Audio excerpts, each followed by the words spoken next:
Divorce হওয়া মেয়েদের কখনো ছোট করে দেখবেন না। আমাদের সমাজে এমন অনেক ডিভোর্সি নারী আছে যাদেরকে সমাজের মানুষ ছোট করে দেখে, অবহেলা করে। হ্যালো এভরিওয়ান, সবাই কেমন আছেন? আশা করি সবাই অনেক ভালো আছেন।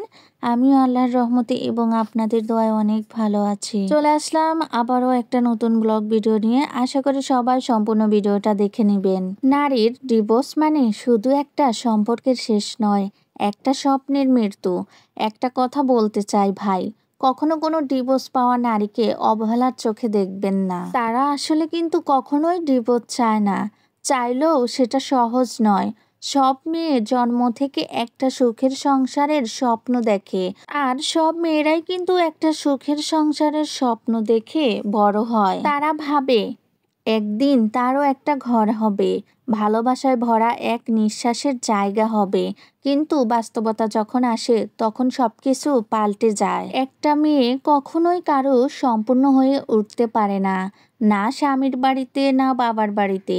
মেয়েদের নিজস্ব বলতে কিছুই থাকে না, নেই একটা স্থায়ী আশ্রয়। তার আপন বলতে এমন কেউ নেই যার কাছে সে চিরদিন নিজের বলতে পারে। তবু মেয়েরা সব সহ্য করে, কারণ তারা জানে একটা সংসার ভাঙলে তারা কখনোই কোথাও যেতে পারবে না। তারা জানে সমাজ তাকে দোষ দিবে, আঙুল তুলবে, সন্দেহ করবে, প্রশ্ন করবে। অথচ সেই মেয়েটাই এক সময় এই সংসারের জন্য নিজের স্বপ্ন, নিজের পছন্দ, নিজের পরিচয় বিসর্জন দিয়েছে।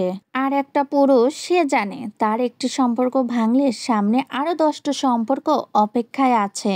কারণ পুরুষ মানুষ এটা মানে যে একটা গেলে 10টা অবশ্যই আসবে। যার কারণেই নারীদেরকে তারা ডিভোর্স দিতে দ্বিধাবোধ করে না। তবে মেয়েদের ক্ষেত্রে কিন্তু অন্যটা। মেয়েদেরকে হাজারো প্রশ্নের সম্মুখীন হতে হয়। বাবার বাড়ি থাকলেও দেখা যায় কয়েকদিন খুবই ভালো ব্যবহার করে, তারপরে দেখা যায় বাবার বাড়ি প্রত্যেকেই তার সাথে খারাপ ব্যবহার করতে শুরু করে। পুরুষ মানুষ তো এজন্যই বলে যে একটা গেলে 10টা আসবে, কারণ ওই যে তার কাছে চাকরি আছে, টাকা আছে, বাড়ি আছে। কিন্তু এসব তো আর মেয়েদের কাছে নেই। তাই তো একটা মেয়ে যতক্ষণ না বাধ্য হয় ততক্ষণ ডিভোর্সের কথা কখনোই চিন্তা করে না। মেয়েরা ডিভোর্স নেয় যখন পুরুষ তাকে এমন জায়গায় পৌঁছে দেয় যে জায়গা থেকে ডিভোর্স ছাড়া আর ফিরে আসা যায় না। তাই বলি, ডিভোর্স হওয়া মেয়েদের কখনোই ছোট করে দেখবেন না। তারা সমাজের চোখে দুর্বল হতে পারে, কিন্তু আসলে তারা অনেক সাহসী।